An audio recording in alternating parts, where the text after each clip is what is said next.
Hello.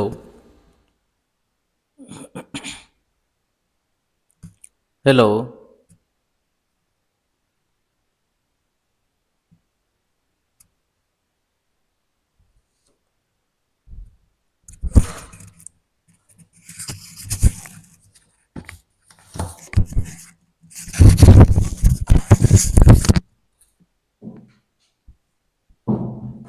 Hello. अगर आप लोग के पास आवाज आ रही होगी एक बार जो है बताइएगा। अगर अगर आवाज जा रही होगी आप लोग के पास तो एक बार क्या है क्लिक करके मैसेज बताइएगा।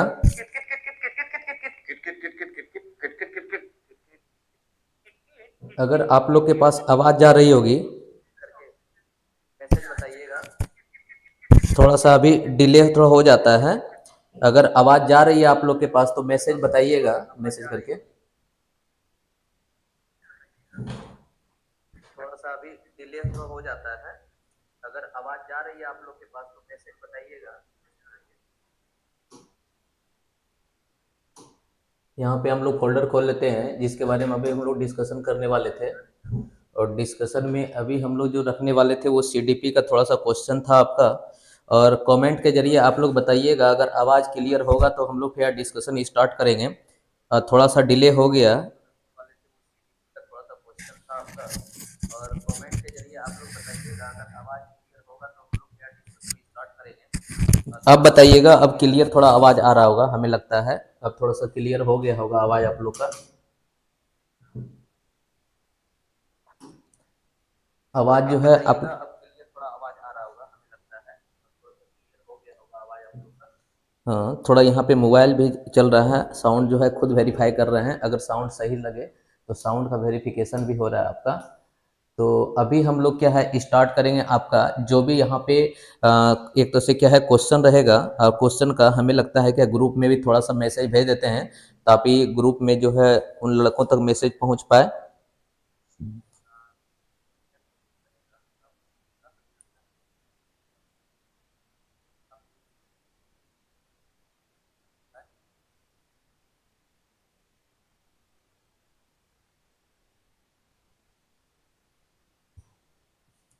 चलिए थोड़ा सा क्या है कि जो भी स्टूडेंट हैं अपने ग्रुप में शेयर कर दीजिएगा। जो भी लोग यहाँ पे शेयर हैं अपने ग्रुप में शेयर कर दीजिएगा ताकि अन्य लोगों के पास पहुँच पाए। और हम लोग यहाँ पे क्या है क्वेश्चन का डिस्कशन करेंगे। अभी सीडीपी का क्वेश्चन अभी लेके आए हुए हैं, बहुत सारे क्वेश्चन है इसमें। और क्वेश्चन का डिस्कशन हो सकता है जितना फास्ट से फास्ट करने का कोशिश करेंगे हम लोग। तो उस क्वेश्चन को सबसे पहले हम लोग रखने वाले हैं। ये भी सीडीपी का प्रैक्टिस सेट रहेगा। और सीडीपी का प्रैक्टिस के लिए अगर आप पहले से पूरे से अब बना के तैयार हैं आपके पास, अगर क्या है कि इसके बारे में आप चाहते हैं कि कुछ थोड़ा क्वेश्चन का प्रैक्टिस हो जाए तो प्रैक्टिस के जरिए अगर कुछ क्वेश्चन आप करना चाहते हैं, क्योंकि आप जानते हैं बिना प्रैक्टिस का आपका कुछ अब जो है होने वाला नहीं है। क्योंकि थ्योरी जो पढ़ने का था वो आप पढ़ चुके हैं, जो 1 नंबर 2 नंबर से रह गए हैं उसके लिए प्रैक्टिस ही मायने रखता है। तो यहाँ पे आपको प्रैक्टिस देखने को मिलेगा। सबसे पहले हम लोग स्टार्ट करते हैं। हमें लगता है कि आवाज़ आप लोग के पास प्रॉपर पहुँच रही है। हम लोग क्या है सबसे पहले स्टार्ट करते हैं, सुनिएगा। सबसे पहले यहाँ पे हम लोग क्या करेंगे कि जो भी आपका पेपर है उस पेपर के बारे में हम यहाँ पे बता दें कि सीडीपी का आपका प्योर आपका पेपर रहेगा। और उस पेपर में यहाँ पे जो है चीज़ देखने को मिलेगा उसको हम लोग क्या है यहाँ पे एक तरह से क्या है जो भी चीज़ रहेगा यहाँ पे हम लोग डिस्कशन के जरिए यहाँ पे हम सॉर्ट आउट करने का प्रयास करेंगे। तो यहाँ पे देखिए एक क्वेश्चन है, इस क्वेश्चन को समझिएगा। ये क्वेश्चन को यहाँ पे सीडीपी का पहला नंबर क्वेश्चन को डिस्कस करते हैं ताकि हम लोग समझ पाए। देखिए आपके स्क्रीन पे पहला नंबर क्वेश्चन होगा। इस क्वेश्चन का डिस्कशन हम लोग समझने का प्रयास करते हैं। समझिएगा। ये क्वेश्चन आपका दिया हुआ है कि बाल विकास के सिद्धांत के संदर्भ में निम्नलिखित में से कौन सा कथन सही है। देखिए बाल विकास सिद्धांत के संदर्भ में से निम्नलिखित में से कौन सा कथन सही है। इसमें अगर आप देखिएगा ऑप्शन आपके पास 4 दिया हुआ है और चारों ऑप्शन में आपको क्या है चुनना है यहाँ पे कि बाल विकास के अनुसार कौन सा ऑप्शन आपका क्या है सही है। पहला बोल रहा है क्या कि विकास जो है वो शरीर के केंद्र से बाहर की ओर आता है। हम आपको बताए भी थे कि विकास का दिशा होता है। दिशा का सिद्धांत में आप देखे थे कि विकास का दिशा जो होता है वो 2 दिशा में काम करता है। एक तो आपका दिशा जो होता है मस्तकाधोमुखी, उसको बोलते हैं मस्तका मस्तकाधोमुखी, मस्तकाधोमुखी, जिसको हम लोग बोलते हैं मस्तक से, मतलब सर से पैर की ओर, मतलब सर से पैर की ओर का दिशा। और दूसरा दिशा हम लोग बोले थे जिसको हम लोग बोलते हैं क्या, समीपस्थ दूरस्थ, क्या बोलते हैं, समीपस्थ, समीपस्थ दूरस्थ, समीपस्थ दूरस्थ बोलते हैं, जिसको हम लोग बोलते हैं क्या, केंद्र से बाहर की ओर। तो पहला तो आपका सही है, पहला तो आपका सही है। ऊपर भी बोल रहा है क्या, विकास जो है आनुवांशिकता एवं पर्यावरण से प्रभावित नहीं होता है। तो जब नहीं होता है तो इसका मतलब ये ऑप्शन गलत है। उसके बाद देखिए क्या, ऐसे क्षेत्र में विकास का अन्य क्षेत्र पर विकास पर कोई प्रभाव नहीं पड़ता है, जबकि हम सिद्धांत आपको बताए हुए हैं कि विकास का एक क्षेत्र का प्रभाव दूसरे क्षेत्र पे भी देखने को मिलता है। मतलब सभी क्षेत्र एक दूसरे से क्या होता है, संबंधित होता है। इसका मतलब सी नंबर भी ऑप्शन आपका गलत हो गया। अब यहाँ पे बोल रहा है कि विकास पूर्णतः संख्यात्मक होता है। संख्यात्मक तो वृद्धि होता है, संख्यात्मक क्या होता है, वृद्धि होता है। विकास जो होता है गुणात्मक एवं संख्यात्मक दोनों होता है। तो जैसे यहाँ बोला कि पूर्णतः मतलब पूर्ण रूप से विकास जो होता है संख्यात्मक होता है, तो यहाँ ऐसे ही क्वेश्चन आपका ये गलत हो जाएगा। तो यहाँ पे जो सही आंसर होगा वो सही आंसर आपका कौन होगा, सही आंसर इसके सामने जो आंसर होगा वो आंसर होगा आपका ए। चलिए, जिनका जिनका भी ए आया होगा उसका क्या है कि यहाँ पे डिस्कशन वो भाग ले रहे होंगे, और जिनका भी ए आया होगा बहुत बढ़िया से, ठीक है, जिनका आवाज आ रही है तो बहुत बढ़िया है, आप ग्रुप में भी शेयर कर दीजिएगा। वहाँ पे बहुत सारे विद्यार्थी जो भी होंगे ग्रुप में वहाँ पे देख रहे होंगे। और उसके बाद यह हो सकता है कि उनको अगर कुछ क्वेश्चन पूछना होगा कमेंट के जरिए पूछ सकते हैं, हम कमेंट भी बीच बीच में देखने का प्रयास करेंगे। अब हम लोग क्या है कि दूसरे क्वेश्चन पे चलते हैं। और दूसरे क्वेश्चन में देखिए कि सबसे पहला क्या बोल रहा है दूसरे क्वेश्चन में, कि दूसरा क्वेश्चन बोल रहा है क्या, वृद्धि और विकास, क्योंकि सब चैप्टर का लिया हुआ क्वेश्चन है, इसलिए यहाँ पे आपने देखने का प्रयास कीजिएगा कि आप जो बनाए हुए हैं उस क्वेश्चन से आपका मिलता जुलता है कि नहीं।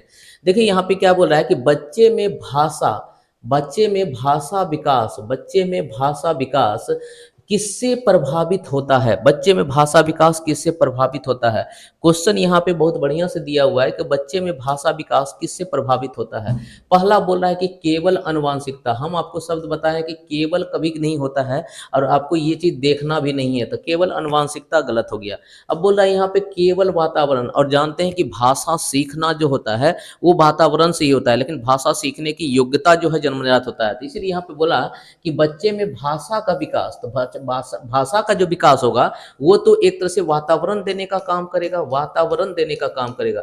इसका मतलब जितना बढ़िया वातावरण मिलेगा बच्चे का भाषा विकास उतना बढ़िया होगा। तो आंसर आपका ये दोनों गलत हो जाएगा। आंसर जो सही होगा वो आपका क्या होगा, बी फॉर बिहार। हम आपको बताए भी हैं, नोम चॉम्स्की इसके बारे में बहुत बढ़िया से सिद्धांत दिया है जिसको बोलते हैं भाषा अधिग्रहण यंत्र, मतलब कि भाषा अर्जन का सिद्धांत दिया हुआ है कि एक बच्चा भाषा कैसे सीखता है, सीखने का योग्यता उसके पास जन्मजात होता है, लेकिन भाषा जो सीखता है वो अपने परिवेश से सीखता है, जैसा उसका परिवेश होता है उस तरह से वो भाषा सीखता है। आगे हम लोग क्वेश्चन देखते हैं, इसका मतलब इस क्वेश्चन का आंसर आपका क्या हो जाएगा, बी फॉर बिहार। चलिए आगे हम क्वेश्चन देखते हैं, अगला क्वेश्चन का डिस्कशन आप देखते होंगे। यहाँ पे करते हैं कि अवधारणा। अब देखिए यहाँ पे क्वेश्चन ये पूछा गया है कि अवधारणा, अवधारणा होता क्या है इसको पहले समझिए। अवधारणा होता क्या है उसको पहले समझिए। अवधारणा मतलब होता है अंडरस्टैंडिंग, मतलब क्या है, अंडरस्टैंडिंग। अंडरस्टैंडिंग, अंडरस्टैंडिंग मतलब क्या बोलते हैं, जिसको बोलते हैं कि समझ। अंडरस्टैंडिंग मतलब क्या बोलेंगे, इसको समझ बोलेंगे, समझ। तो एक बच्चे में समझ बढ़ रहा है, एक बच्चे में समझ बढ़ रहा है, और समझ बढ़ रहा है तो इसका मतलब बच्चे का क्या हो जाएगा, सामाजिक विकास होगा, बिल्कुल नहीं, उसका मानसिक विकास होगा, क्योंकि सोचने समझने की क्षमता का विकास हो रहा है। और ये क्वेश्चन आया हुआ है, इसीलिए आपको ये सब क्वेश्चन देखने को मिलेगा हमेशा। इसीलिए बच्चे में जब मानसिक विकास हो रहा है तो पहला तो होगा नहीं, दूसरा शारीरिक विकास, भावात्मक विकास। आंसर होगा बी फॉर बिहार, मतलब बी वाला आंसर होगा। तो यहाँ पे आंसर आपका क्या हो जाएगा, बी फॉर बिहार। अगला हम क्वेश्चन चलते हैं जिसको बोलते हैं क्या, कि इसमें अवधारणा का विकास, जो कि हम आपको क्लास में भी करवाए हुए हैं क्वेश्चन, देखिएगा वहां पे आपको देखने को मिलेगा। तो यहाँ पे अगला हम क्वेश्चन देखते हैं, और अगला क्वेश्चन का आंसर आप लोग जो है करने का प्रयास कीजिएगा, क्योंकि क्वेश्चन का आंसर जो है बहुत सही है। अब क्वेश्चन अगर यहाँ से पूछा गया है तो आप थोड़ा सा इसे देखने का प्रयास कीजिएगा और हमें बताइएगा कि इस क्वेश्चन का आंसर क्या होगा। जो भी स्टूडेंट यहाँ पे जुड़ रहे हैं कमेंट के जरिए अपना कमेंट भी देते रहेंगे, ताकि हमें लगे कि वो स्टूडेंट यहाँ पे पार्टिसिपेट कर रहे हैं रियल में। तो यहाँ पे आप हमेशा बताइएगा कि यहाँ पे जो बच्चे का एक तरह से क्या है, मस्तकाधोमुखी विकास के सिद्धांत में विकास किस दिशा में होती है? आपको बताए थे विकास दो दिशा में होती है। एक आपका मस्तकाधोमुखी होता है और एक होता है जिसको बोलते हैं प्रोक्सिमो डिस्टल। इसका हिंदी नाम होता है समीपस्थ दूरस्थ। और समीपस्थ दूरस्थ में आप जानते हैं विकास समीप से दूर की ओर होता है, लेकिन यहाँ पे पूछा हुआ है मस्तकाधोमुखी। मस्तकाधोमुखी के लिए आप लोग सबसे पहले यदि आंसर देंगे, आंसर जो जो बताएंगे उसके अनुसार हम लोग यहाँ पे क्या डिस्कशन चालू रखेंगे। तो जो भी कैंडिडेट यहाँ पे होंगे आंसर के जरिए जरूर बताने का प्रयास करेंगे। हम जो है यहाँ पे आप लोग का कमेंट भी पढ़ने का प्रयास कर रहे हैं। तो यहाँ पे बताइए मस्तकाधोमुखी जो है, मस्तकाधोमुखी जो विकास होगा, बताइए वो विकास जो है मस्तकाधोमुखी, मस्तकाधोमुखी जो विकास होगा, इंसर्ट पेज, है ना, मस्तकाधोमुखी जो विकास होगा, इस विकास में आपको बताना है कि विकास की दिशा कहाँ से कहाँ तक होती है। अभी तक जो है कमेंट किन्हीं का नहीं आया है। अगर जो भी स्टूडेंट यहाँ पे देख रहे होंगे कमेंट के जरिए जरूर बताने का प्रयास करेंगे। मस्तकाधोमुखी विकास जो होता है वो किनके कारण होता है, मतलब उनका विकास का दिशा क्या होता है। मस्त का पहला बोल रहा है कि सिर से पैर की ओर, दूसरा बोल रहा है केंद्र से बाहर की ओर, तीसरा है जो है बाहर से अंदर की ओर या केंद्र की ओर, सर से बोल रहा है पैर से सर की ओर। तो हम आपको बताए हुए हैं विकास दो ही तरह का होता है। एक विकास जो होता है ऊपर से नीचे की ओर होता है और एक जो होता है मध्य से बाहर की ओर होता है। अब इसमें आपको नाम जानना है, एक तो ऊपर से नीचे की ओर होता है और दूसरा मध्य से बाहर की ओर होता है।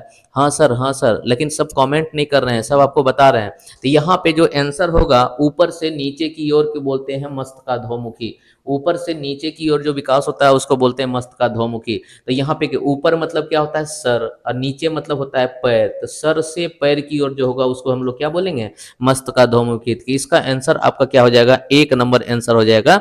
इसको बोलते हैं मस्तकाधोमुखी। आगे हम लोग क्वेश्चन का डिस्कस करते रहेंगे। जो भी क्वेश्चन को पीछे देख रहे होंगे वहां पे क्या है आप डिस्कशन को उस तरह से देखिएगा और हमें क्या है बताने का प्रयास कीजिएगा। हमें लगता है कि जो भी कैंडिडेट यहाँ पे ज्वाइन किए हुए हैं अपना वो जरूर क्वेश्चन का आंसर यहाँ पे देने का प्रयास कीजिएगा। इनसे जो है आप ही को फायदा होगा कि जितना ज़्यादा आप क्वेश्चन का आंसर दे पाइएगा, क्योंकि जो पढ़ा हुआ चीज़ है उसी का डिस्कशन यहाँ पे आपका चल रहा है।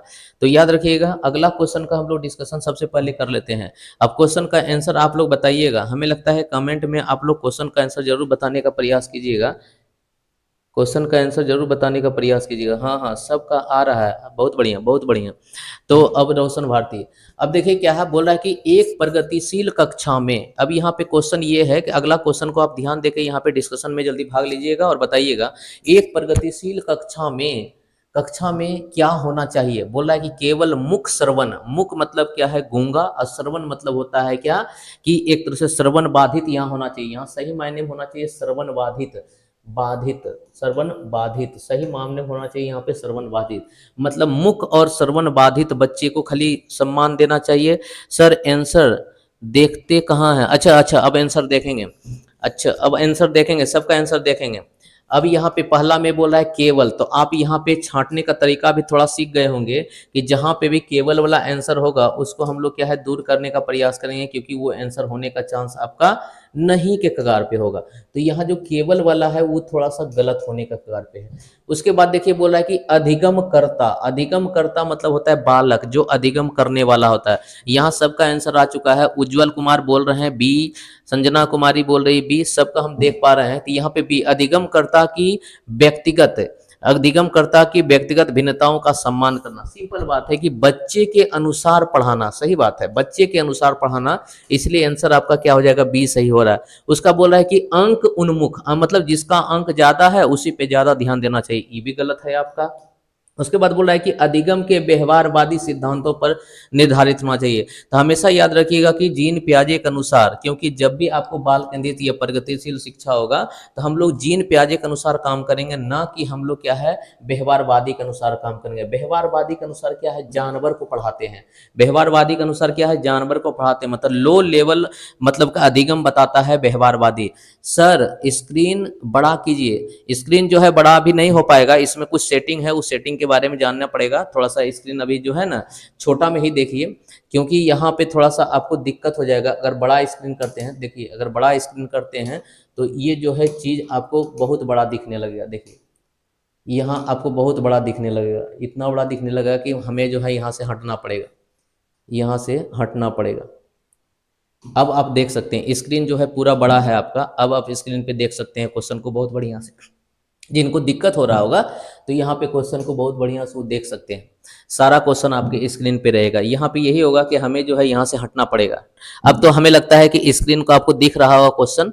हाँ सर, क्वेश्चन जो है देखिए कुछ स्क्रीन जो है ताकि ठीक, बहुत बढ़िया बहुत बढ़िया, ठीक है। अब हम आगे क्वेश्चन की ओर जाते हैं। अगला क्वेश्चन में हम लोग देखते हैं। अगला क्वेश्चन देखते हैं क्या बोल रहा है, समझिएगा। अगला क्वेश्चन बोल रहा है क्या, एक समावेशी कक्षा जो कि आप लोग का क्लास में चल भी रहा है, एक समावेशी कक्षा में एक समावेशी कक्षा में एक समावेशी कक्षा में सूचना को किस तरह से प्रस्तुत करना चाहिए। मतलब कि एक टीचर किसी इंफॉर्मेशन को लेके आया है तो एक समावेशी कक्षा में सूचना को किस प्रकार से प्रस्तुत करना चाहिए। यहाँ पे आप देखिएगा क्वेश्चन आपका दिया हुआ है और उसके अनुसार आप बताइएगा। पहला बोल रहा है कि केवल शाब्दिक रूप से, मतलब क्या है, खाली लिखा पढ़ा के या शब्दों के रूप से करना चाहिए, तो वो भी गलत बात है। जितना अधिक से अधिक मात्रा से हम लोग करेंगे उतना बढ़िया है। तो यहाँ पे क्या है, उज्जवल कुमार का आंसर आया है, आंसर डी, बहु रूप से। बिल्कुल बहु रूप से, जिसका भी आंसर डी है वो बिल्कुल सही है। बाकी बात तीनों ऑप्शन गलत है क्योंकि तीनों में केवल केवल लगा हुआ है। और हम आपको बताएं हैं समावेशी शिक्षा की निशानी है कि जितना से ज्यादा हो सके उतना तरीका से बच्चों में क्या करेंगे हम लोग, क्या है, एक तरह से देने का काम करेंगे सूचना। एक तरीका से नहीं, अलग अलग तरीका से देने का काम करेंगे। इसीलिए यहाँ पे आंसर आपका हो जाएगा, आपका क्या है, आंसर हो जाएगा डी। तो जिनका भी आंसर डी है उनका सब सही है। ठीक है, उज्जवल कुमार, अंकेश कुमार, संजना कुमारी, बिल्कुल अब सबका सही होते जा रहा है। आप लोग जो है ग्रुप में भी थोड़ा शेयर कर देंगे, अपने दोस्तों के साथ भी शेयर कर देंगे ताकि ये जो वीडियो है सभी लोगों तक पहुंचेगा और सभी लोग जो है यहाँ से रिवीजन कर पाएंगे। आगे हम लोग देखते हैं चौथा नंबर क्वेश्चन के बाद अगला क्वेश्चन में देखते हैं क्या, स्वयं के ज्ञाता होने का ज्ञान, स्वयं के ज्ञाता होने का ज्ञान। अब देखिए ये क्वेश्चन ऐसा आ गया कि थोड़ा सा आपको इसके बारे में पता होना चाहिए। स्वयं के ज्ञाता होने का ज्ञान, इसको अगर हम यहाँ पे इधर कर दें, स्वयं के ज्ञाता होने का ज्ञान, स्वयं के ज्ञाता होने का ज्ञान या जागरूकता क्या दर्शाता है। मतलब आप में जो है, अगर किसी, आप जानते हैं कि स्वयं हम बहुत जानकार व्यक्ति हैं, यह आप जागरूक व्यक्ति हैं, अगर ऐसा होने लगे तो आप में क्या चीज देखने को मिलेगा। सबसे पहला बोलता है अधिसंज्ञान। अधिसंज्ञान मतलब होता है क्या, मेटाकोग्निजम।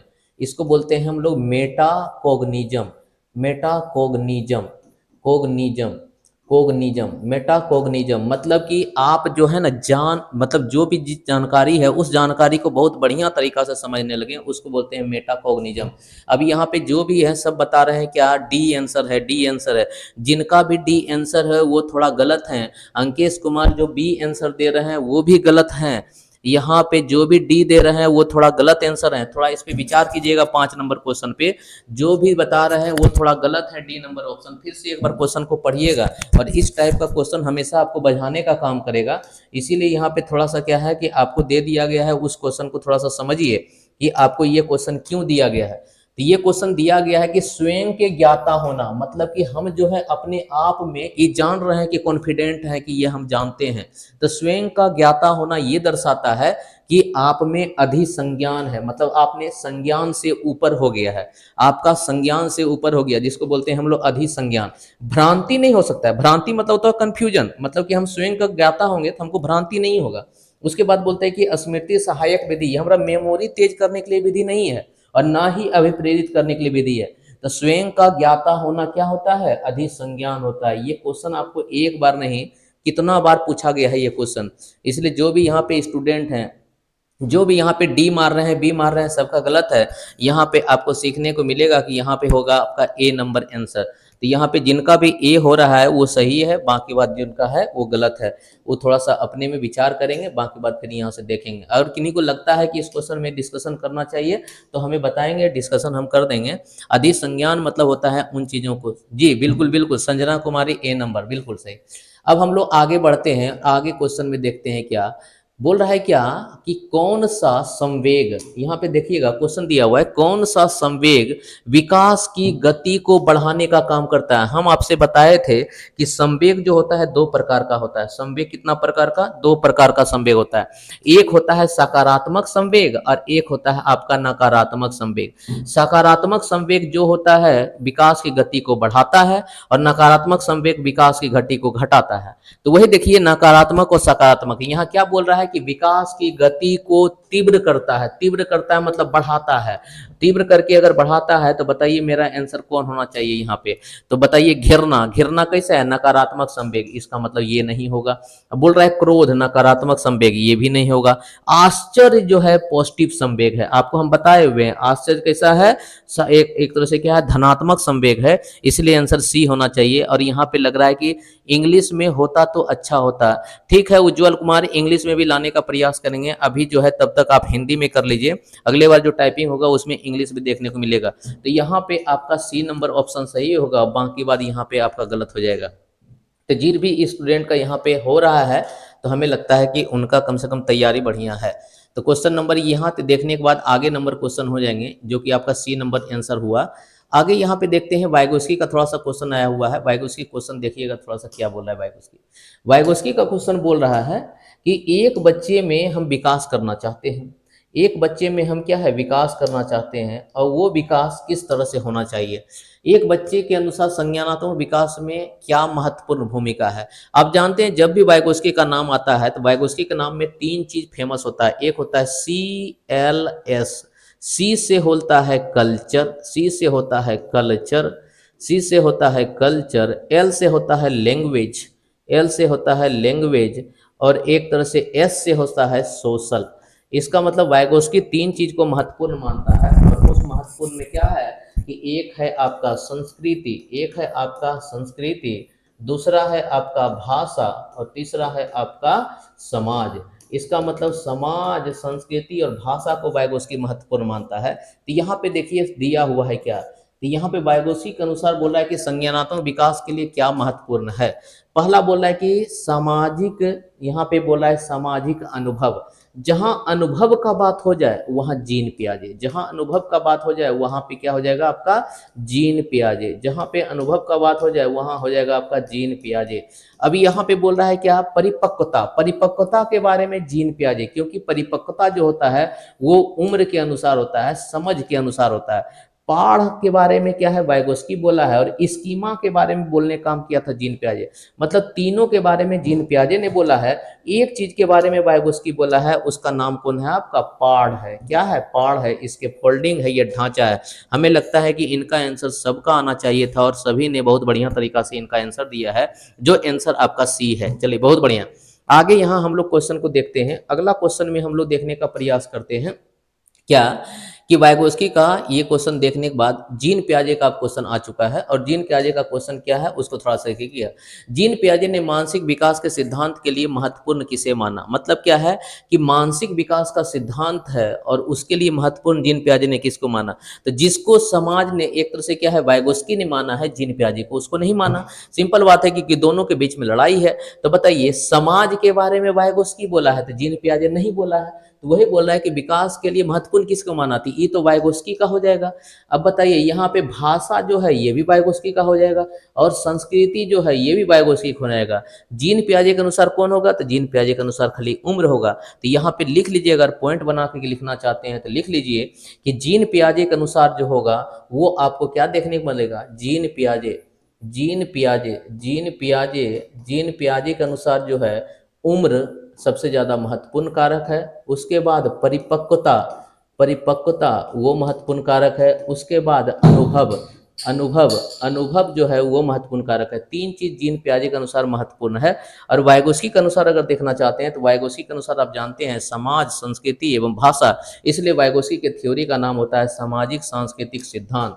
इसलिए वाइगोस्की के थ्योरी का नाम होता है सामाजिक सांस्कृतिक सिद्धांत। जिनका जितना सही होते जाएंगे वो बताते जाएंगे कमेंट के जरिए। अब यहाँ पे आगे चीज क्वेश्चन देखते हैं। आगे जो है समावेशी शिक्षा के बारे में बोला गया है, थोड़ा सा डिफिनेशन इसमें डाला गया है ताकि इस डिफिनेशन को आप समझ सकें। समावेशी शिक्षा किसको बोलते हैं? समावेशी शिक्षा उसको बोलते हैं जिसमें कि किसी भी बालक को उनके एक साथ शिक्षा देना, मतलब एक छत के नीचे शिक्षा देने की व्यवस्था को ही समावेशी शिक्षा बोलते हैं। तो यहाँ पे समावेशी शिक्षा का थोड़ा सा परिभाषा दिया हुआ है, उसको देखना चाहते हैं, देखिए। बाकी बात हम लोग आगे बढ़ जाएंगे, ठीक है ना।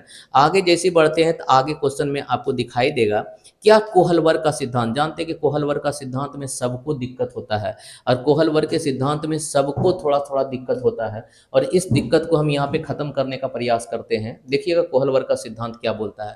बोलता है कोहलवर के नैतिक विकास के सिद्धांत के अनुसार दूसरे स्तर, स्तर देखिए दो, आप जानते हैं कि कोहलवर का 3 स्तर है, और इसमें क्या है, कोहलवर के दूसरे स्तर के पहले चरण, दूसरे स्तर का, दूसरा स्तर का 2 गो चरण होता है, दूसरा स्तर का 2 चरण होता है, और 2 चरण में से पहला चरण कौन होगा। अब यहां से सबसे पहले ये देखेंगे कि कोहलवर के अनुसार 2 चरण के अंतर्गत कौन आता है।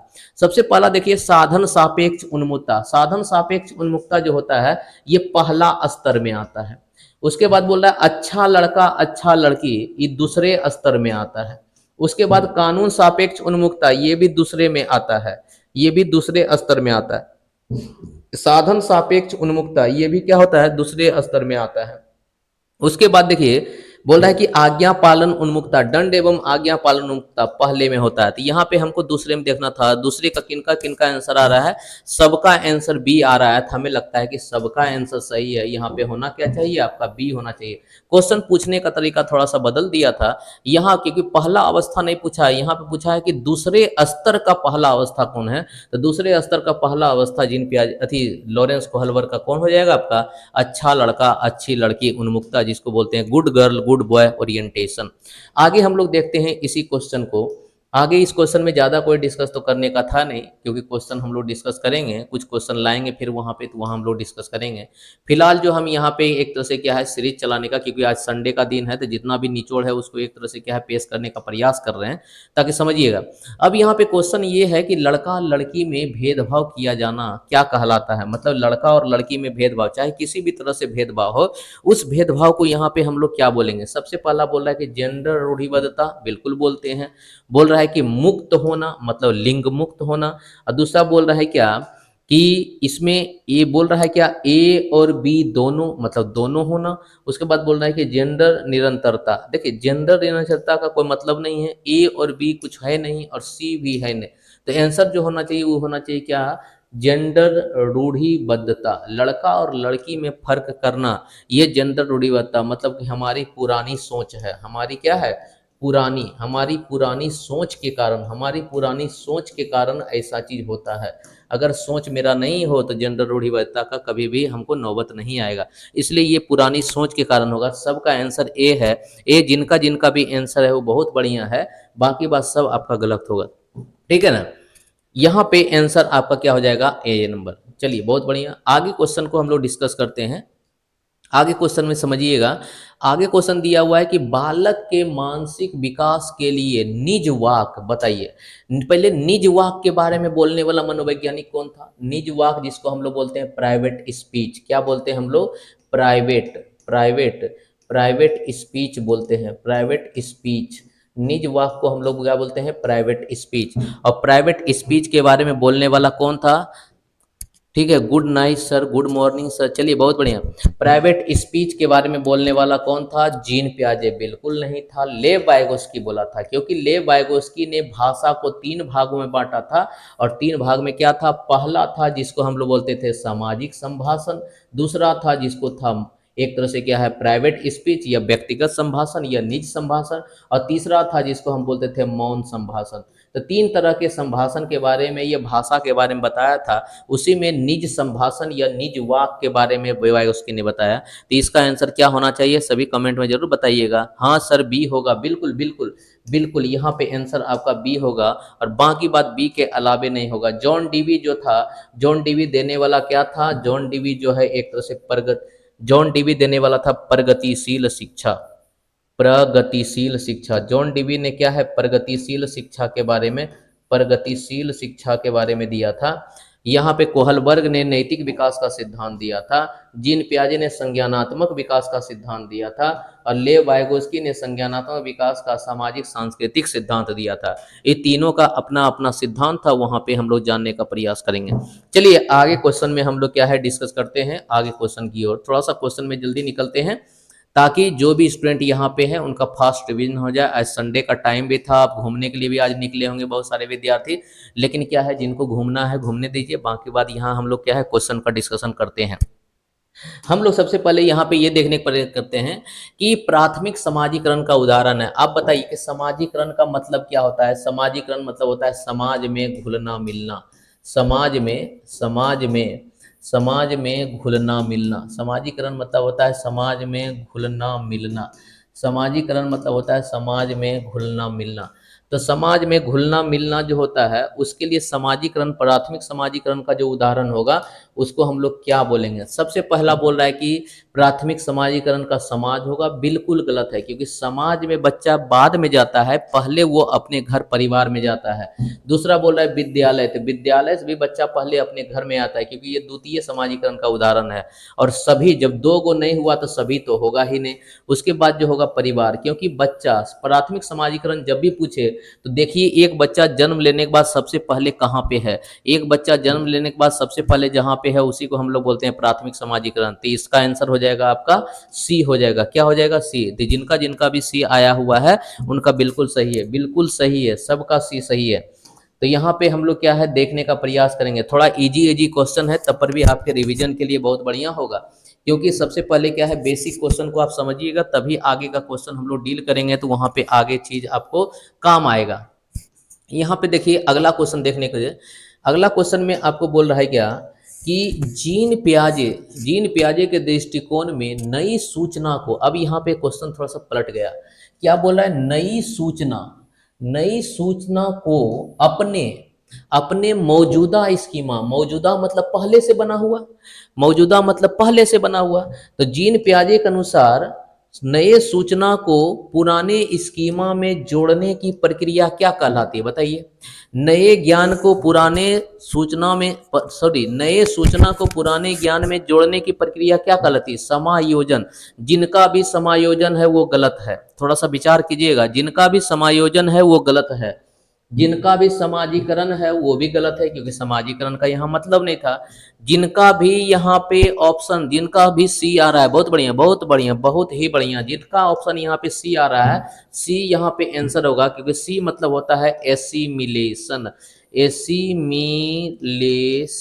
एसिमिलेशन मतलब होता है आत्मसात। और हम आपको बताए हुए हैं जीन पियाजे का जब स्कीमा का निर्माण होता है, जीन पियाजे का जब इसमें स्कीमा का निर्माण होता है, तो स्कीमा के निर्माण के लिए दो प्रक्रिया से गुजरना पड़ता है।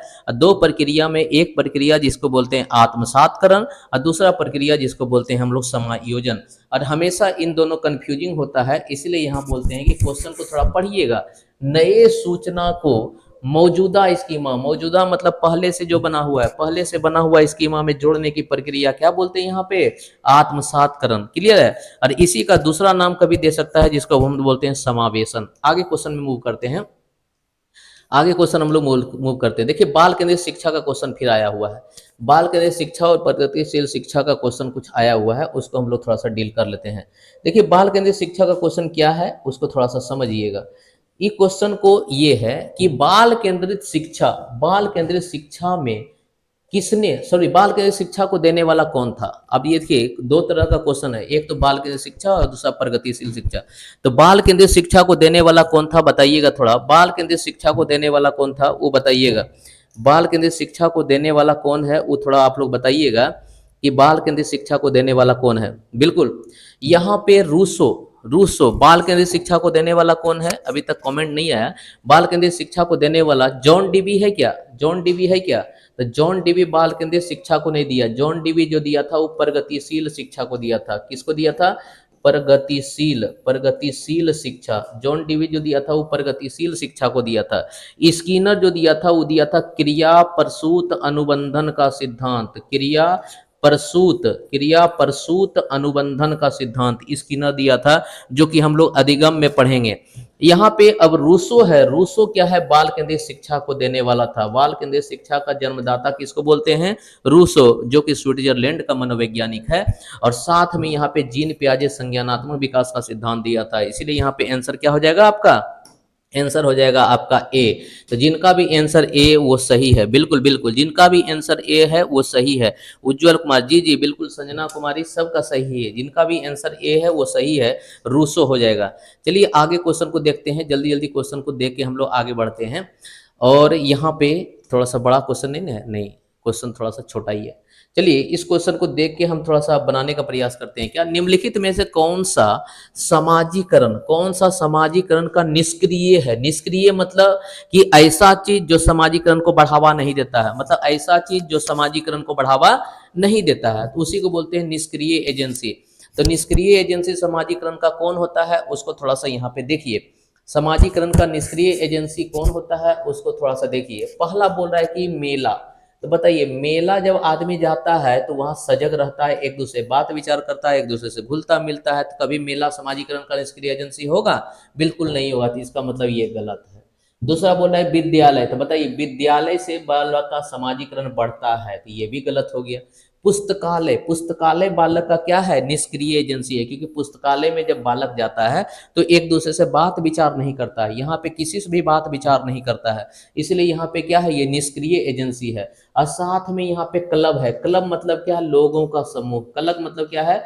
लोगों का समूह, लोगों का समूह। जैसे अभी डांस क्लब का नाम सुने होंगे आपने, डांस क्लब का नाम सुने होंगे, डांस क्लब का नाम सुनेंगे। डांस क्लब मतलब जहाँ ऐसा डांस किया जाता है, मतलब उसके डांस को देखा भी जाता है, उसके डांस को वहाँ पे सिखाया भी जाता है, उसको बोलते हैं डांस क्लब। तो यहाँ के अनुसार जो आंसर होगा वो बताइए आंसर क्या होगा? तो आंसर आपका ए नहीं होगा, आंसर आपका बी नहीं होगा, आंसर जो होगा सी होगा, आंसर डी नहीं होगा।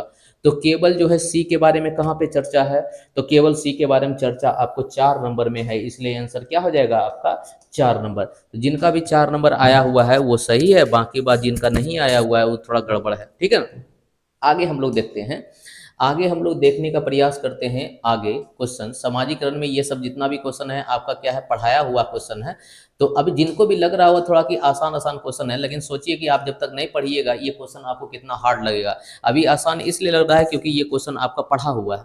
अब चलिए यहाँ पे हम आगे क्वेश्चन बनाते हैं। बोला है कि वाइगोस्की के अनुसार संज्ञानात्मक विकास के लिए क्या महत्वपूर्ण कारक है? अभी हम लोग क्वेश्चन बना चुके थे, वाइगोस्की के लिए सबसे महत्वपूर्ण कारक है, हमको लगता है वही क्वेश्चन का रिपीटेशन हो गया यहाँ पे। सामाजिक अनुभव जो है वो जीन पियाजे के अनुसार है। ये क्या होगा? जीन पियाजे। ये क्या हो गया आपका? जीन पियाजे। ये होगा आपका जीन पियाजे। सामाजिक अनुभव जो है वो जीन पियाजे। परिपक्वता जो है वो भी आपका जीन पियाजे, वो भी आपका जीन पियाजे। परिपक्वता के बारे में जिसने बोला है वो भी जीन पियाजे। पाड़ या इसके फोल्डिंग, पाड़ या इसके फोल्डिंग जिसका नाम है जेड-पी-डी, और जेड-पी-डी के बारे में बोलने वाला कौन था? वाइगोस्की। वेस्पेरी के बारे में बोलने वाला था वाइगोत्स्की। इसीलिए इसका जो आंसर होगा, आंसर आपका सी होगा। जिसका बिल्कुल बिल्कुल बिल्कुल सबका जिनका भी आंसर सी आ रहा है बिल्कुल सही है, बिल्कुल सही है। अनिकेश कुमार बिल्कुल सही है, जिनका भी आंसर सी आ रहा है वो बहुत बढ़िया से चीज़ों को समझ रहा है। देखिए यहाँ पे ये क्वेश्चन देने का मतलब यही था कि लड़का यहाँ फंस सकता है, इसलिए फंसेगा क्योंकि समाज के बारे में वाइगोस्की बोला, लेकिन सामाजिक अनुभव के बारे में जीन पियाजे बोला। समाज के बारे में वाइगोस्की बोला, लेकिन सामाजिक अनुभव के बारे में जीन पियाजे बोला। यही क्वेश्चन फंसाने वाला है, और यही क्वेश्चन आता है तो कभी कभी आपको लगता है हम क्या मारे, क्योंकि वहां पे आपको दिक्कत कहीं न कहीं हो ही जाता है। चलिए आगे हम लोग क्या है क्वेश्चन को आगे बढ़ाते हैं, और क्वेश्चन को आगे बढ़ाने के बाद, क्योंकि अभी जितना भी स्टूडेंट है अधिकतर देख रहे हैं क्या सही आंसर दे रहे हैं, इसका मतलब है क्या उनका रिवीजन थोड़ा सा बढ़िया है। जिनका रिवीजन बढ़िया रहेगा वो बढ़िया स्कोर करेंगे। अभी थोड़ा इजी क्वेश्चन आपको लग रहा होगा, लेकिन जैसे जैसे हम लोग क्या है यहाँ पे ऑनलाइन लेते जाएंगे उस तरह से क्वेश्चन थोड़ा हार्ड आते जाएगा। अब इस क्वेश्चन का जवाब आप लोग दीजिएगा। क्वेश्चन क्या है समझिएगा। बोला है कि बालक गुणों के आधार पर विविध करना सिखाता है। मतलब कि बालक जो है गुणों के आधार पर विविध करना, मतलब कि बालक जो है किसी भी चीज को गुण के आधार पर बांटने लगता है, मतलब वर्गीकरण का क्षमता सीखने लगता है। तो बताइए किसके? मतलब कि जीन पियाजे के अनुसार, क्योंकि यहाँ कहीं भी जीन पियाजे का नाम नहीं दिया, लेकिन आपको जानना है कि जो बात बोला है चारों का चारों ऑप्शन जो दिया हुआ है वो जीन पियाजे का दिया हुआ है। अभी जीन पियाजे के अनुसार समझिए, जीन पियाजे के अनुसार आप समझिए कि बालक कौन से अवस्था में गुणों के आधार पर, कौन से अवस्था में गुणों के आधार पर, कौन से अवस्था में गुणों के आधार पर चीज़ों का वर्गीकरण करना सीख जाता है, चीज़ों में विभेद करना सीख जाता है, चीज़ों में अंतर पकड़ना सीख जाता है। जो भी बोल रहे हैं पहला नंबर वो गलत है, सॉरी, जो भी बोल रहे हैं वो पहला नंबर बिल्कुल गलत है। पहला नंबर पूर्व संक्रियात्मक में वो समस्या का समाधान ही नहीं करता है, पूर्व संक्रियात्मक में कोई समस्या का समाधान नहीं करता है, इसलिए पहला तो होगा ही नहीं, पहला तो होगा ही नहीं। अब इसमें और क्वेश्चन लगाइए, थोड़ा जो आंसर मार रहे हैं थोड़ा सा मारिएगा आंसर, जिनका भी, संजना कुमारी बिल्कुल बिल्कुल सी नंबर ऑप्शन, क्योंकि जानते हैं कि बच्चा समस्या का समाधान सबसे पहले तीसरा अवस्था में सीखता है, और यहाँ यही बोल रहा है। अब यहाँ पे खुल के आपको लिखेगा नहीं सारा चीज, आपको समझना पड़ेगा कि क्वेश्चन का भाव क्या है। क्वेश्चन यहाँ पे यही बताने का प्रयास कर रहा है, जो भी यहाँ पे जी नहीं हाँ जीवन कुमार बिल्कुल गलत है, बिल्कुल गलत है, क्योंकि आप लोग जीन पियाजे अगर पढ़े होंगे तो वहां पे आपको पता चल गया होगा कि जीन पियाजे के तीसरा अवस्था में बच्चा समस्या का समाधान करता है, दूसरा अवस्था में बिल्कुल नहीं होगा, दूसरा अवस्था में बिल्कुल नहीं होगा। इसीलिए यहाँ पे क्या है कि ये आपका दूसरा अवस्था नहीं होगा, ये आपका पहला अवस्था नहीं होगा। पहले बार में जो समस्या का समाधान गुणों के आधार पे करता है वो होता है तीसरा अवस्था, जिसका नाम होता है पूर्व संक्रियात्मक अवस्था। तो यहाँ जो होगा वो आंसर हो जाएगा आपका सी नंबर, यहाँ पे आंसर जो होगा वो होगा आपका सी नंबर। यहाँ से अगर हमें लगता है कुछ चीज़ आप सीख पाए होंगे तो बढ़िया है, नहीं तो फिर हम लोग क्या है कि आगे बढ़ेंगे, हम लोग क्या है नए नए चैप्टर का जैसे शुरुआत करेंगे, क्योंकि अभी तो यहाँ बहुत ज़्यादा क्वेश्चन हम लाए हुए हैं, एक जो है फास्ट रिवीजन के तौर पे लाए हुए हैं, बाकी बात हम जो क्वेश्चन लाएंगे उस क्वेश्चन में क्या थ्योरी बेस्ड क्वेश्चन रहेगा, थ्योरी पढ़ाते जाएंगे, उस पर क्वेश्चन जो है यहाँ पे रहेगा, उसके बारे में डिस्कशन हम लोग करेंगे।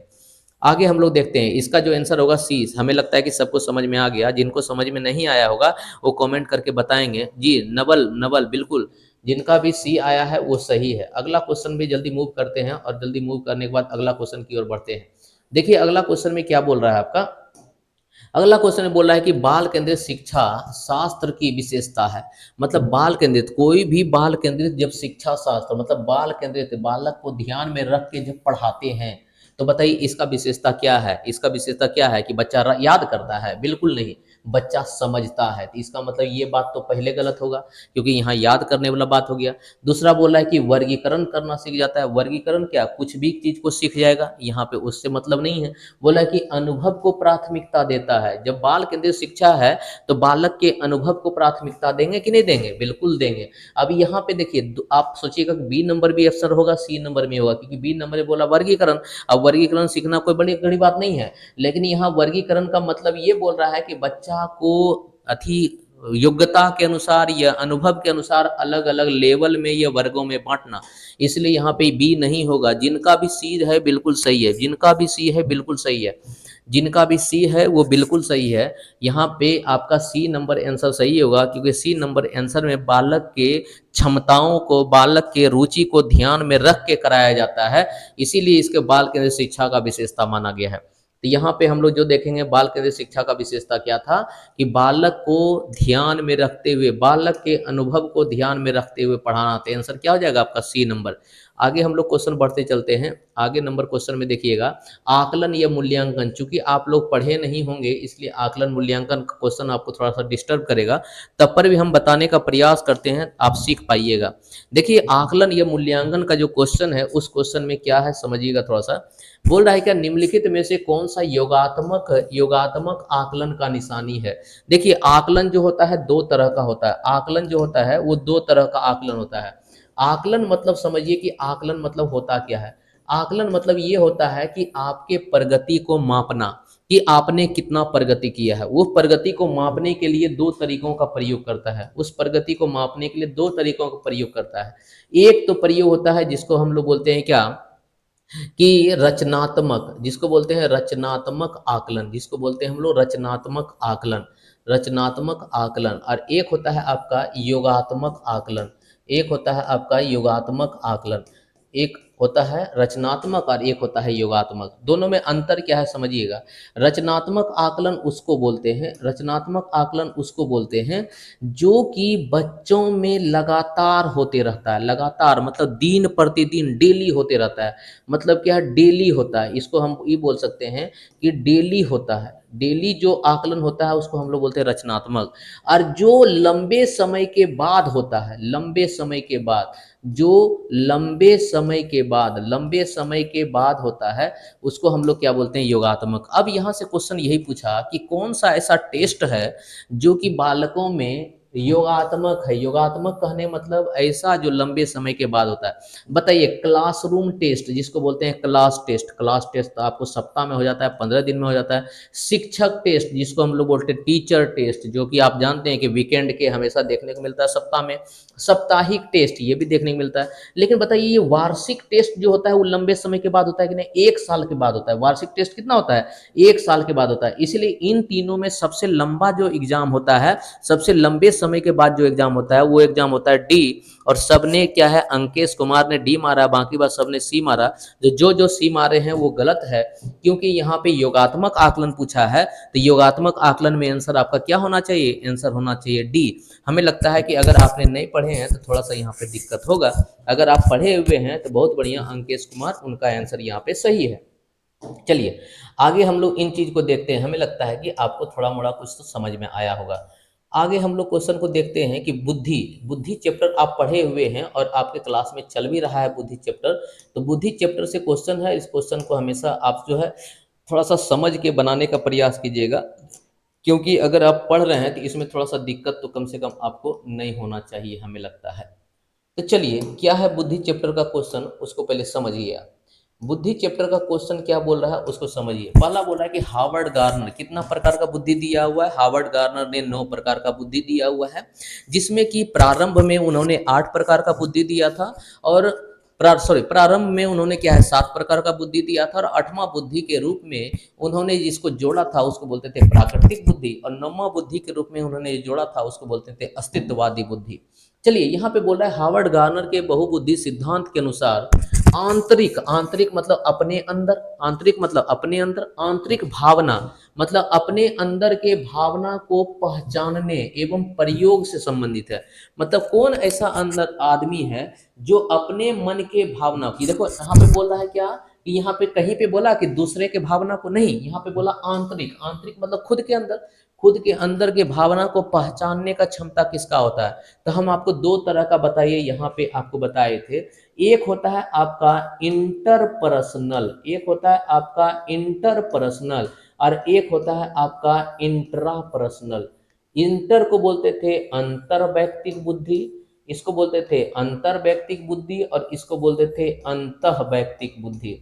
अब बताइए, हम आपको अंतर जब बताए थे, अंतर मतलब क्या है, 2 आदमी के बीच। अंतर मतलब क्या होता था, 2 आदमी के बीच, और अंतराह मतलब होता था 1 आदमी के बीच। मतलब एक आदमी अपने मन के भावना को जब समझ ले उसको हम लोग क्या बोलेंगे, अंतर। और यहाँ कह भी रहा है कि बालक जो है अपने मन के भावना को या अपने अंदर के भावना को पहचानने का प्रयास करता है, तो उसके पास किस प्रकार का बुद्धि होगा। तो बताइए, अंतर तो बिल्कुल नहीं होगा, क्योंकि अंतर मतलब क्या, सामने वाले के भावना को पहचानना या दूसरे के भावना को पहचानना। यहाँ जो होगा वो होगा आपका अंतः। तो आंसर क्या हो जाएगा आपका, आंसर हो जाएगा बी, क्योंकि हार्वर्ड गार्नर का यही तो एक सिद्धांत था जिसमें कि आपको दिक्कत हमेशा होते रहता है। और यहाँ तो एग्जाम्पल बहुत बढ़िया था, इसलिए आप पकड़ लिए। कहीं कहीं क्वेश्चन थोड़ा सा टफनेस आ जाता है। बिल्कुल बिल्कुल, जिन्होंने भी बी मारा हुआ है उनका सही है, बिल्कुल सही है। जीवन कुमार जी बिल्कुल सही है आपका। आगे हम लोग क्वेश्चन को डिस्कस करते हैं। हार्वर्ड गार्नर का बुद्धि का हो गया। आगे हम लोग जो पढ़ रहे हैं अभिप्रेरणा का। अभिप्रेरणा आप लोग पढ़े नहीं होंगे, लेकिन इस क्वेश्चन को बहुत बढ़िया सा बना सकते हैं। थोड़ा सा दिमाग लगाइएगा, क्योंकि आप जानते हैं कि लॉजिकल थोड़ा सा होता है, और सीडीपी में लॉजिकल तरीका से अगर आप बनाते हैं तो आराम से आप क्वेश्चन को बना पाइएगा। सबसे पहला बोल रहा है कि निम्नलिखित में कौन सा युग्म जो है अभिप्रेरणा का सही रूप से मिलियन, मतलब कि अभिप्रेरणा का सही रूप से मिलान करता है। बोलता है कि जिज्ञासा। बताइए, जिज्ञासा मतलब कि अपने अंदर उठने वाली इच्छा। अपने अंदर अगर उठने वाली इच्छा है तो जिज्ञासा जो है आंतरिक होगा कि बाहरी होगा, तो जिज्ञासा जो होगा वो आंतरिक होता है। बोल रहा है कि नगद आंतरिक अभिप्रेरणा है। नगद मतलब क्या है, नगद और उधार ये सब जितना भी ये सब बाहरी है, तो ये तो मिलान ही गलत होगा, क्योंकि ये है बाहरी और इसको बोल रहा है वो आंतरिक है, तो बिल्कुल गलत है। जब पुरस्कार बोल रहा है कि पुरस्कार जो है आंतरिक है, पुरस्कार तो बाहर से दिया जाता है, तो पुरस्कार तो होगा ही नहीं, इसलिए ये भी गलत हो गया। और रुचि बोल रहा है, रुचि, एक रुचि जो होता है बच्चे का वो मन में होता है, अपने अंदर में होता है, इसलिए रुचि। यहाँ पे जो बोल रहे हैं अंकेश कुमार ए जो भी बोल रहे हैं वो बिल्कुल सही है, बाकी बात सब आपका गलत है। ए जो बोल रहे हैं वो सही है, बाकी बात सब आपका गलत है। चलिए, यहाँ हमें लगता है कि ए के बारे में, क्योंकि अभिप्रेरणा चैप्टर अगर आप पढ़े होंगे तो यहाँ पे बना देना चाहिए था क्वेश्चन, अगर आप नहीं बना पा रहे हैं तो आपको फिर से रिवीजन करना पड़ेगा। आगे हम लोग क्वेश्चन को फिर से डिस्कस करते हैं, आगे देखते हैं कौन कौन सा क्वेश्चन होता है। आगे का क्वेश्चन है आकलन मूल्यांकन। अभी तुरंत जो है आकलन मूल्यांकन के बारे में हम लोग पढ़ाए हुए थे और यहाँ पे हम लोग डिस्कस भी किए थे, उस क्वेश्चन के अनुसार यहाँ पे देखिएगा। और हमें लगता है कि सेम क्वेश्चन आपका आकलन मूल्यांकन का यहाँ पे भी आ गया, और यहाँ पे हमें लगता है कि अभी क्वेश्चन का डिस्कस कराए थे, तो हो सकता है कि यहाँ पे क्वेश्चन आप लोग सही बताइए। हाँ, जो भी यहाँ पे डी बता रहे हैं इसका मतलब है कि उनके दिमाग में थोड़ा सा आकलन मूल्यांकन का क्वेश्चन थोड़ा सा रह गया है कि नहीं। जो भी डी बता रहे हैं उनका सब सही है। जी जी संजना कुमारी, जी जी हम सब समझ रहे हैं। डी डी डी बिल्कुल बिल्कुल, आकलन मूल्यांकन का यहाँ पे जो आंसर होगा, आंसर आपका डी होगा, डी नंबर आंसर आपका होगा। चलिए आगे हम लोग देखते हैं अगला क्वेश्चन को। अगला क्वेश्चन क्या है, उस क्वेश्चन को देखने का प्रयास करते हैं। बोले बाल केंद्रित शिक्षण शास्त्र की विशेषता क्या है। ये भी क्वेश्चन हमें लगता है कि रिपीटेशन का हो गया, और आपको फिर से अगर बनाने के लिए बोल रहे हैं तो बताइए इस क्वेश्चन का आंसर क्या होगा आपके अनुसार। इस क्वेश्चन का आंसर आपके अनुसार क्या होना चाहिए, एक बार हमें क्या है जरूर बताने का प्रयास करेंगे, ठीक है। इस क्वेश्चन का आंसर आप बताने का प्रयास करेंगे क्या होगा। और इस क्वेश्चन का आंसर क्योंकि हम लोग जो है बताए हुए हैं, हो गया है सर, बिल्कुल बिल्कुल हो गया है। इस क्वेश्चन का आंसर हमें लगता है कि हो गया है, क्योंकि इसके पहले हम लोग जो है रिपीट किया हुआ क्वेश्चन है थोड़ा सा। चलिए आगे हम लोग देखते हैं अधिगम का। ये अधिगम का क्वेश्चन है, ये अधिगम का क्वेश्चन है। इस क्वेश्चन को देखिएगा, ये अधिगम का, सॉरी ये अधिगम का क्वेश्चन है। यहाँ से थोड़ा सा हमें लगता है क्या, एक्सट्रैक्ट इमेज थोड़ा करना पड़ेगा। हाँ, हमें लगता है अधिगम व्यवहारवादी में थे, और ये अधिगम का क्वेश्चन था। अधिगम का क्वेश्चन ये था थोड़ा सा।